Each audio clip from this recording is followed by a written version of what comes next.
Hello दोस्तों, मैं सतपाल आपका स्वागत करता हूं आपके अपने YouTube channel star computer classes पर। दोस्तों, आज हम सीखने वाले हैं एमएस वर्ड की होम मेन्यू का सेकंड टैब फ़ॉन्ट टैब के बारे में। और पिछले वीडियो में हम सीख चुके हैं फर्स्ट टैब क्लिपबोर्ड। तो आज दोस्तों हम होम मेन्यू का सेकंड टैब स्टार्ट करने वाले हैं जिसका नाम है फ़ॉन्ट टैब। और इसकी प्रत्येक कमांड को हम सीखेंगे विद प्रैक्टिकली, और साथ में ये भी देखेंगे कि किस कमांड से क्या कॉम्पिटिटिव एग्जाम से रिलेटेड क्वेश्चन बनता है और किस तरीके से घुमा के क्वेश्चन पूछा जाता है। तो चलिए दोस्तों, हम स्टार्ट करते हैं अपना फ़ॉन्ट टैब। दोस्तों, फ़ॉन्ट टैब को हम फॉर्मेटिंग टैब भी कहते हैं क्योंकि इसमें जितने भी कमांड या ऑप्शन होते हैं सभी से टेक्स्ट की फॉर्मेटिंग की जाती है। इसलिए दोस्तों आप याद रखना कि फॉर्मेटिंग टैब को किसे बोलते हैं हम? फ़ॉन्ट टैब को। ये किस मेन्यू में पाया जाता है? होम मेन्यू में पाया जाता है। तो दोस्तों, हमारा फ़ॉन्ट टैब का पहला ऑप्शन है हमारा फ़ॉन्ट। इसके माध्यम से हम किसी भी टेक्स्ट, किसी भी वर्ड का फ़ॉन्ट या फ़ॉन्ट फेस चेंज कर सकती है। जैसे दोस्तों, ये हमारे सामने कुछ टेक्स्ट लिखी हुई है, एक पैराग्राफ है, इसका हमें फ़ॉन्ट चेंज करना है तो हमें इसको सिलेक्ट करना है। सिलेक्ट करने के बाद हमें इस पे फ़ॉन्ट पे क्लिक करना है। फ़ॉन्ट पे क्लिक करते ही दोस्तों एक डायलॉग बॉक्स खुलेगा जिसमें बहुत सारे फ़ॉन्ट दिए होंगे। आप इसमें से अपनी आवश्यकता के अनुसार सिलेक्टेड फ़ॉन्ट ले सकते हैं। जैसे दोस्तों मुझे ये फ़ॉन्ट लेना है, मैंने इस पे क्लिक कर दिया, ये फ़ॉन्ट चेंज हो गया। अगर आपको कोई दूसरा फ़ॉन्ट लेना है, आप किसी अदर फ़ॉन्ट पे क्लिक कर दें, वो उस फ़ॉन्ट में चेंज हो जाएगा। अर्थात दोस्तों, मैं जिस फ़ॉन्ट में इस टेक्स्ट को कन्वर्ट करना है वो आप फ़ॉन्ट के डायलॉग बॉक्स से उस फ़ॉन्ट को सिलेक्ट करें और वह टेक्स्ट उस फ़ॉन्ट में कन्वर्ट हो जाएगी। और दोस्तों, यहाँ से कॉम्पिटिटिव एग्जाम से क्वेश्चन बनता है बाय डिफॉल्ट कि जब भी हम एमएस वर्ड को ओपन करते हैं तो बाय डिफॉल्ट फॉन्ट कौन सा आता है? वो दोस्तों कैलिबरी बॉडी आता है। बॉडी ना आए तो आपको कैलिबरी ऑप्शन में मिल जाता है। क्वेश्चन किस तरीके से पूछा जाता है कि एमएस वर्ड को जब ओपन किया जाता है तब उसमें बाय डिफॉल्ट फॉन्ट कौन सा सिलेक्ट आता है? दोस्तों कैलिबरी आता है। आप इसको नोट कर लें और याद कर लें, ये मोस्टली क्वेश्चन आता ही रहता है और इसमें कंफ्यूजन भी होती है। तो दोस्तों आप इसको याद रखें। तो ये तो था दोस्तों हमारा फर्स्ट कमांड, इसकी फॉन्ट या फॉन्ट फेस, जिसके माध्यम से हम किसी भी सिलेक्टेड टेक्स्ट का फॉन्ट चेंज कर सकते हैं। नेक्स्ट है दोस्तों दूसरे नंबर की हमारी कमांड है फॉन्ट साइज। इसमें दोस्तों हम किसी भी सिलेक्टेड टेक्स्ट का फॉन्ट साइज इंक्रीज और डिक्रीज कर सकते हैं। जैसे मोस्टली मैंने इसको सिलेक्ट किया, हम इस पे क्लिक करेंगे और हम इसमें से कोई भी फॉन्ट साइज, जो हमें फॉन्ट साइज में टेक्स्ट रखनी है वो हम सिलेक्ट करके उस पर क्लिक कर देंगे, वो उसमें कन्वर्ट हो जाएगी। लेकिन दोस्तों इसमें इनबिल्ट मिनिमम 8 आता है और मैक्सिमम 72 आता है। अर्थात हम जो हमारा टेक्स्ट है उसका हम फॉन्ट साइज कितना कर सकते हैं? मिनिमम तो 8 कर सकते हैं और मैक्सिमम 72 कर सकते हैं। तो दोस्तों यहाँ से एक क्वेश्चन तो यही बनता है कि एमएस वर्ड में मिनिमम फॉन्ट साइज कितना होता है? 8 होता है। मैक्सिमम फॉन्ट साइज कितना होता है? 72 होता है। लेकिन दोस्तों ये वो फॉन्ट साइज है जो हमारे फॉन्ट के डायलॉग बॉक्स में शो हो रहा है। अगर हम इसको टाइप करके करना चाहें या हम इसको इंक्रीज करना चाहें तो इसको दोस्तों मैं आपको बता दूं कि इसको हम 1638 तक इंक्रीज कर सकते हैं। अर्थात पॉइंटों में हम इस किसी भी टेक्स्ट का फॉन्ट साइज 1638 तक इंक्रीजिंग कर सकते हैं। ये दोस्तों मोस्ट इंपोर्टेंट पॉइंट है, आप इसको नोट कर लें। ये कई बार पूछा गया है, काफी स्टूडेंटों से ये गलत भी हुआ है क्योंकि ये क्वेश्चन हमारे एमएस वर्ड में कहीं भी देखने को नहीं मिलता है। ये डायरेक्टली हम टाइप करके फॉन्ट साइज बढ़ा सकते हैं। जैसे दोस्तों मैं आपको प्रैक्टिकली बता दूं, ये कम्युनिकेशन लिखा है, अभी हमने देखा था इसमें मिनिमम और मैक्सिमम कितना था? 8 से 72। अभी मैं इसको 100 करता हूं तो ये 100 में हो गया, बल्कि इसका फॉन्ट साइज हमें इसमें 100 कहीं भी दिखाई नहीं दे रहा है। तो इस तरीके से हम टाइप करके पॉइंटों में फॉन्ट साइज कितना बढ़ा सकते हैं? 1638। ये दोस्तों कॉम्पिटिटिव एग्जाम क्वेश्चन किस तरीके से पूछा जाता है कि एमएस वर्ड में किसी भी टेक्स्ट का फॉन्ट साइज पॉइंट में हम कितना इंक्रीज कर सकते हैं या मैक्सिमम इंक्रीज कितना कर सकते हैं, तो उसका सही आंसर होता है 1638। अब इसमें भी दोस्तों मिनिमम कितना कर सकती है, 0 से लेकर 1638। अब ये दो पॉइंट हो गए दोस्तों हमारे पास, 8 से 72, 0 से 1638। दोनों से हम क्वेश्चन देख लेते हैं किस तरीके से बनता है। अगर आपसे पूछा जाता है कि एमएस वर्ड की विंडो में या एमएस वर्ड में फॉन्ट साइज कितना होता है, तो 8 से 72 लगाएंगे। फिर भी हम ऑप्शन को देखेंगे कि हमारे ऑप्शन में दिया है कि नहीं। अगर दोस्तों वो ये पूछता है कि एमएस वर्ड में पॉइंटों में हम फॉन्ट साइज कितना बढ़ा सकते हैं, कितना इंक्रीज कर सकते हैं, तो उसमें आएगी 0 से लेकर 1638 तक हम बढ़ा सकते हैं। क्लियर दोस्तों। अब दोस्तों यहां से एक क्वेश्चन और बनता है, वो है आपका कि अगर जब भी एमएस वर्ड की विंडो ओपन की जाए तो उसमें फॉन्ट साइज शो होता है जिसे हम बाय डिफॉल्ट फॉन्ट साइज कहते हैं।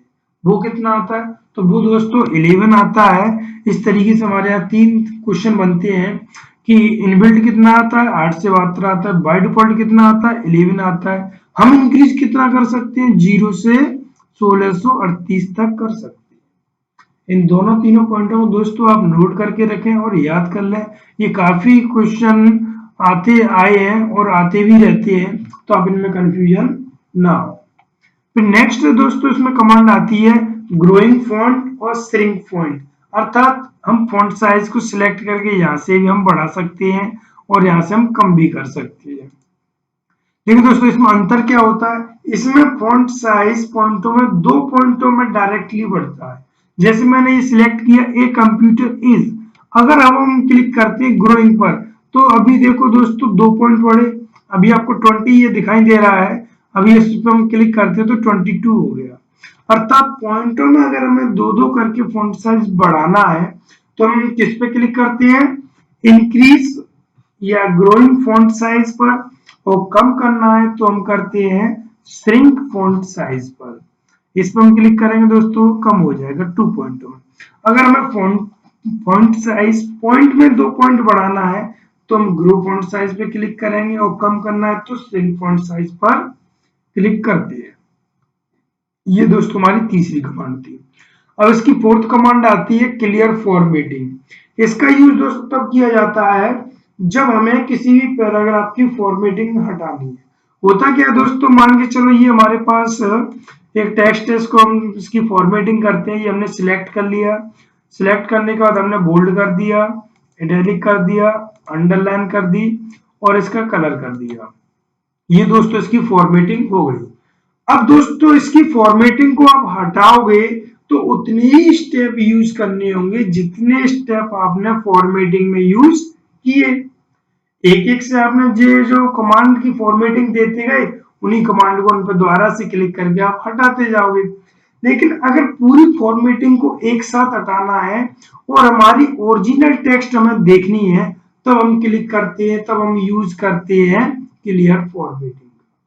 अर्थात हमें अपनी ओरिजिनल टेक्स्ट देखनी है, जो हमने फॉर्मेटिंग की है उसको हमें रिमूव या क्लियर करना है, तब इस कमांड का यूज किया जाता है। तो दोस्तों ये हमने फॉर्मेटिंग कर ली। अब इसको हमें हटाना है फॉर्मेटिंग को, तो सबसे पहले हम सिलेक्ट करेंगे और सिलेक्ट करने के बाद हम इस पर क्लिक कर देंगे, हमारी नॉर्मल टेक्स्ट हो जाएगी जो हमारी स्टार्टिंग में थी, या जो टेक्स्ट हमने स्टार्टिंग में इंसर्ट की थी। तो वो दोस्तों कौन सी हो गई, हमारी ओरिजिनल हो गई। तो इस तरीके से हम किसी भी टेक्स्ट की फॉर्मेटिंग को हटा सकते हैं, क्लियर कर सकते हैं। क्लियर दोस्तों। नेक्स्ट ऑप्शन आता है इसमें बोल्ड का। इसका यूज होता है किसी भी टेक्स्ट को गहरा करने के लिए, बोल्ड करने के लिए। जैसे लिखा है ए कंप्यूटर इज, ये मुझे बोल्ड करना है, गहरा करना है, तो मैं इस पर क्लिक कर दूंगा, ये हो जाएगा। दोस्तों इनकी शॉर्टकट की मैं आपको सभी की होम मेन्यू की एक साथ पूरे सभी टैबों की कराऊंगा और विद प्रैक्टिकली भी बताऊंगा कि कौन सी शॉर्टकट की किस तरीके से करती है, तो हमें याद भी हो जाएंगी। अभी हम इनकी साथ ही साथ में नहीं देख रहे हैं, वैसे हम जो कमांड से हम एक्शन कर रहे हैं वो हम शॉर्टकट की के द्वारा भी कर सकते हैं। तो आप टेंशन ना लें, इन सभी की शॉर्टकट की में आपकी होम मेन्यू के सारे टैब क्लियर होंगे, उस दिन मैं आपके लिए एक वीडियो बनाऊंगा जिसमें ये पांचों टैब की शॉर्टकट की होंगी, जिसको आपको याद करने में आसानी होगी। वो भी दोस्तों मैं आपके लिए प्रैक्टिकल केयर करके बताऊंगा कि किस शॉर्टकट की का यूज किस तरीके से किया जाएगा। ओके दोस्तों, चलिए अब नेक्स्ट देखते हैं। अगला हमारा कमांड है इटैलिक। इसका अर्थ होता है किसी भी टेक्स्ट को तिरछा करना, थोड़ा सा टेढ़ा करना, थोड़ा सा झुकाना। अर्थात जब हमें किसी भी टेक्स्ट को इटैलिक करना है, तिरछा करना है, तब हम इस कमांड का यूज करते हैं। वैसे ही इसलिए दोस्तों आप इसको सिलेक्ट करें, आप इस पर क्लिक करें, ये इटैलिक हो गया। आपको इटैलिक हटाना है, दोबारा से आप उसी को प्रेस कर दें, वो हट जाएगा। तो ये तो होता है दोस्तों हमारा इटैलिक का यूज। इटैलिक का यूज क्या था, किसी भी टेक्स्ट को तिरछा करने के लिए। नेक्स्ट कमांड देखते हैं हम, अंडरलाइन। दोस्तों अंडरलाइन का यूज होता है किसी भी टेक्स्ट के नीचे एक रेखांकित लाइन करना।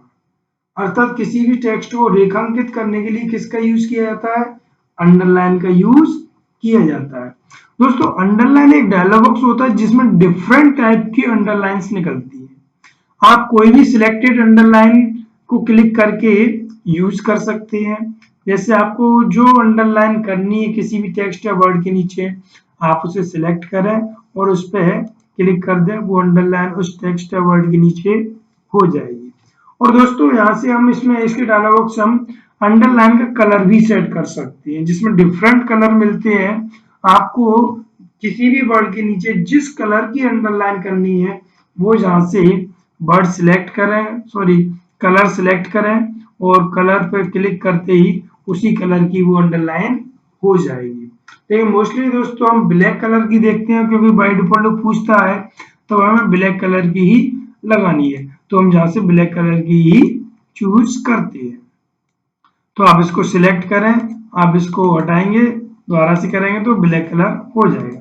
तो ये था दोस्तों हमारा अंडरलाइन का, कि किसी भी डिफरेंट कलर की अंडरलाइन करने के लिए या किसी भी वर्ड को रेखांकित करने के लिए किसका यूज किया जाता है, अंडरलाइन का यूज किया जाता है।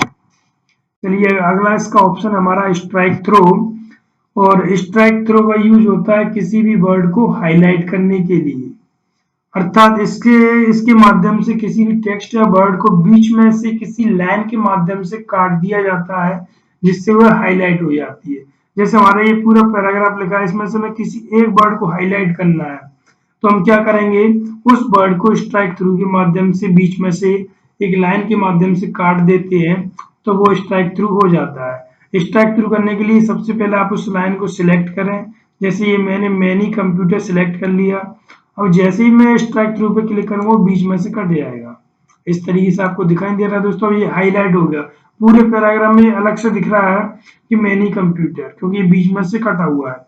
तो स्ट्राइक थ्रू का यूज किस लिए किया जाता है, किसी भी वर्ड को या किसी भी सेंटेंस को या किसी भी टेक्स्ट को बीच में से काटने के लिए या उसे हाईलाइट करने के लिए हम स्ट्राइक थ्रू का यूज करते हैं।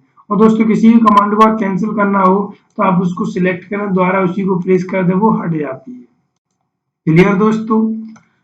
दोस्तों अगर आपको कोई भी ऑप्शन समझ में नहीं आ रहा हो तो आप हमें कमेंट करना, और कमेंट करके आप अपनी क्वेरी पूछना कि सर हमें ये ऑप्शन समझ में नहीं आया, तो हम उसको दोबारा प्रैक्टिकली बता देंगे और आपकी प्रॉब्लम सॉल्व हो जाएगी।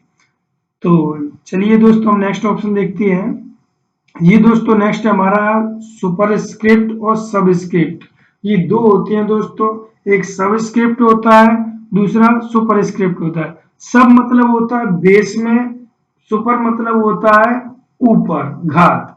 तो दोस्तों अगर किसी भी टेक्स्ट के नीचे अगर हमें कोई भी टेक्स्ट या नंबर लिखना है तब हम यूज करते हैं सबस्क्रिप्ट का, और जब हमें किसी टेक्स्ट या टेक्स्ट के ऊपर नंबर या टेक्स्ट लिखना है तब हम यूज करते हैं सुपरस्क्रिप्ट का। तो चलिए दोस्तों हम इसका प्रैक्टिकल करके देख लेते हैं। जैसे दोस्तों मुझे लिखना है H2O, तो मैंने लिखा H2O, H2O। अब दोस्तों यहाँ पर H2O लिखना है, लेकिन ये दोस्तों गलत है, क्योंकि आप जानते हो H2O का फॉर्मूला क्या होता है, H बेस में 2 फिर O। तो अगर दोस्तों मैं इसको 2 को बेस में लगाना है तो आप इसको सिलेक्ट करें और सब स्क्रिप्ट पे क्लिक कर दें, तो दोस्तों ये लिख गया हमारा H2O। अर्थात किसी के भी बेस में अगर हमें कोई टेक्स्ट या नंबर लिखना है तब हम यूज करते हैं सुपरस्क्रिप्ट का, और अगर हमें किसी के पावर में ऊपर लिखना है तब हम यूज करते हैं सुपरस्क्रिप्ट का। तो चलिए दोस्तों हम सुपरस्क्रिप्ट भी देख लेते हैं। जैसे मैंने लिखा दोस्तों x2, ये क्या लिखा x2। अब मेरे को x की पावर चढ़ानी है 2, तो मैं किसका यूज करूंगा दोस्तों, सुपरस्क्रिप्ट का यूज करूंगा। तो मैं इसको सिलेक्ट करूंगा और सुपरस्क्रिप्ट पे क्लिक करूंगा, वो दोस्तों उसकी घात लगी जाएगी 2। तो आपको समझ में आया दोस्तों कि ये हमारा सुपरस्क्रिप्ट है और ऊपर वाला दोस्तों हमारा सबस्क्रिप्ट है ये वाला। तो दोस्तों ये सबस्क्रिप्ट का यूज होता है, ये सुपरस्क्रिप्ट का यूज होता है। कई बार दोस्तों क्वेश्चन भी आ जाता है यहाँ से, जैसे आपको ये क्वेश्चन ये लिख दिया है x⁴2 डॉट डॉट डॉट क्या है या किसका एक्शन है, नीचे 4 ऑप्शन दिए होंगे, आपको उसमें से टिक करना है कि इसमें किस प्रकार की कमांड का यूज किया गया है, तो आप बताओगे इसमें सुपरस्क्रिप्ट का यूज किया गया है। क्लियर दोस्तों। चलिए हम नेक्स्ट देखते हैं। ये दोस्तों हमारा फॉन्ट केस, और ये हमारे 5 प्रकार के होते हैं। ये बहुत ही मोस्ट है दोस्तों, और काफी क्वेश्चन यहाँ से बनते भी हैं, और हमारे कॉम्पिटिटिव एग्जाम में यहाँ से क्वेश्चन अक्सर आते ही रहते हैं। सबसे दोस्तों ज्यादा ये कितने प्रकार के होती है, तो दोस्तों आपको दिखाई दे रहे हैं ये 5 प्रकार के होते हैं। और दोस्तों आपको इनका एक सीक्वेंस भी याद करना है, क्योंकि अभी हाल ही के एग्जाम में इनका एक सीक्वेंस पूछा गया, अभी जो सीबीसीडी एग्जाम हुआ था, कि ये किस प्रकार के सीक्वेंस में सेट रहते हैं। तो दोस्तों सबसे पहला होता है सेंटेंस केस, दूसरा होता है हमारा लोअर केस, तीसरा होता है अपर केस, और फोर्थ होता है कैपिटलाइज ईच वर्ड, और फिफ्थ होता है टॉगल केस। तो सबसे पहला क्वेश्चन बनता है कि चेंज केस या फॉन्ट केस कितने प्रकार के होते हैं, 5 प्रकार के होते हैं। कौन कौन से होते हैं, नंबर 1 सेंटेंस केस होता है, नंबर 2 लोअर केस होता है, number 3 upper case, number 4 capitalise each word, और नंबर 5 टॉगल केस। इस तरीके से दोस्तों ये 5 प्रकार के केस होते हैं। अब दोस्तों आपको इन 5 प्रकार के केस का यूज भी देखना है कि किस तरीके से सेंटेंस लिखकर आएगा, तो वो हमारा कौन सा इसमें केस होगा। तो दोस्तों कोई भी टेक्स्ट लिखी हुई है जिसमें अगर पहला वर्ड कैपिटल है, बाकी के सभी स्मॉल है, और पॉइंट के बाद फिर नेक्स्ट सेंटेंस के बाद फिर पहला वर्ड कैपिटल है, पूरा स्मॉल है, तो वो होता है हमारा सेंटेंस केस। जैसे दोस्तों मोस्टली आप लिखते हो, वो कौन सा लिखते हैं हम, सेंटेंस केस में। और ये दोस्तों आपके सामने एक लिखा हुआ एक पैराग्राफ है, ये भी हमारा किस केस में है, सेंटेंस केस में। जैसे आप देख रहे हो ये पहला हमारा पॉइंट है वो कैपिटल आया है, उसके बाद दोस्तों ये पूरा वर्ड सेंटेंस चला है, उसके बाद नेक्स्ट सेंटेंस यहाँ से स्टार्ट हो, यहाँ से कैपिटल आ गया। तो दोस्तों ये हमारा कौन सा हुआ, ये हुआ हमारा सेंटेंस केस। नेक्स्ट आता है लोअर केस। लोअर केस में दोस्तों सारे जो अक्षर होते हैं, जो टेक्स्ट होती है, वो लोअर केस में रहती है, स्मॉल लेटर में लिखी हुई होती है, वो हमारे किस केस में चली जाएगी, लोअर में। और जो सारी टेक्स्ट हमारे अपर केस में अर्थात कैपिटल में लिखी होगी, वो हमारी कौन सी होंगे, अपर केस। अब दोस्तों यहाँ से क्वेश्चन और बनता है कि अपर केस का अपोजिट क्या होता है, लोअर केस। लोअर केस का अपोजिट क्या होता है, अपर केस। क्लियर दोस्तों। थर्ड नंबर का आता है कैपिटलाइज ईच वर्ड। इसमें क्या होता है दोस्तों, प्रत्येक वर्ड का पहला अक्षर कैपिटल हो जाता है। जैसे हम इसको यूज करके देखते हैं, जैसे ये हमने सिलेक्ट किया और इसमें हमने केस पे क्लिक किया और कैपिटलाइज ईच वर्ड पे क्लिक कर दिया, हमने कर दिया। अब देखो दोस्तों आपको प्रत्येक वर्ड का पहला अक्षर कैपिटल दिखाई दे रहा होगा, दे रहा है दोस्तों। तो इसका यूज क्या होता है, प्रत्येक वर्ड के पहले अक्षर को कैपिटल करने के लिए। अगर आपके सामने किसी भी एग्जाम्पल में ऐसी कोई टेक्स्ट लिखी हुई है जिसका प्रत्येक वर्ड का पहला लेटर कैपिटल है, और आपसे क्वेश्चन पूछा जाता है कि इसमें किस प्रकार के केस का यूज किया गया है, तो दोस्तों आपको टिक करना है फोर्थ नंबर का कैपिटलाइज ईच वर्ड। क्लियर दोस्तों। इसी के अपोजिटिव आता है दोस्तों इसका फिफ्थ नंबर का टॉगल केस। इसमें क्या होता है दोस्तों कि पहला अक्षर स्मॉल होगा, बाकी के सभी कैपिटल होंगे। ये जस्ट ईच वर्ड का अपोजिट है, कैपिटल ईच वर्ड का अपोजिट है। तो दोस्तों आपने ये 5 तरीके के केस देख लिए। सेंटेंस केस बाय डिफॉल्ट आता है, जब भी हम टाइप करते हैं तो वो सेंटेंस केस में सिलेक्टेड रहता है। उसके बाद लोअर केस अपर केस का अपोजिट होता है, capital each word toggle case का अपोजिट रहता है। इन दोनों पेयरों का एक कॉम्बिनेशन रहता है जो एक दूसरे के अपोजिट रहते हैं। आप इन पांचों केसों को देख लें दोस्तों, और अपने दिमाग में एक पैराग्राफ के तौर पे एक सेट कर लें कि किस तरीके का सेंटेंस आएगा तो किस प्रकार का केस होगा। और मोस्टली यहाँ से क्वेश्चन बनता है कि कितने प्रकार के केस होते हैं, 5 प्रकार के होते हैं, कौन कौन से होते हैं वो। और थर्ड नंबर को दोस्तों और अगर डीपली पूछा जाता है तो वो मैंने आपको यूज करके बता दिए कि पांचों केसों के कोई भी एक सेंटेंस लिख के दे दे, वो आपसे पूछ लेगा कि इसमें कौन सा केस लगा हुआ है या कौन सा केस सेट है। क्लियर दोस्तों? चलिए दोस्तों नेक्स्ट कमांड देखते हैं, हाईलाइट कलर। जैसे दोस्तों आप बुक्स में पढ़ते हो, जब आपको कोई भी वर्ड इंपोर्टेंट लगता है तो आप एक हाईलाइट मार्कर के द्वारा आप उस पर मार्कर फेर देते हो, जिससे क्या हो जाता है वो एक कलर में हाईलाइट हो जाता है और वो अलग से ही आपको दिखाई देने लगता है। तो वैसे ही दोस्तों इसमें भी इसी का यूज किया जाता है। आपको कोई भी एक ऐसा वर्ड जो आपको हाईलाइट करना है तो उसके पीछे उसके ऊपर एक कलर कर देते हैं जिससे वो हाईलाइट हो जाता है। जैसे दोस्तों ये कम्युनिकेशन लिखा है, ये मेरे को हाईलाइट करना है तो मैंने कम्युनिकेशन को सिलेक्ट किया। उसके बाद हम इस पर क्लिक करेंगे और क्लिक करने के बाद इसमें बहुत सारे कलर आ जाएंगे, जिसमें से हमें जो अच्छा कलर लगे उसके द्वारा हम इसको हाईलाइट कर सकते हैं। जैसे मैंने इसको क्लिक कर दिया, ये दोस्तों हाईलाइट हो गया। और अगर इसको हटाना है तो इसको दोबारा से सिलेक्ट करें और सिलेक्ट करने के बाद आप इस पर जाएं और अनकलर कर दें, वो हट जाएगा। तो इस तरीके से दोस्तों हम किसी भी सेंटेंस को, किसी भी वर्ड को जो हमें लगता है ये हमारे लिए इंपॉर्टेंट है या हमें जो लगता है कि ये पूरे पैराग्राफ का मेन पॉइंट है, तो उसको हम इसके द्वारा हाईलाइट कर सकते हैं।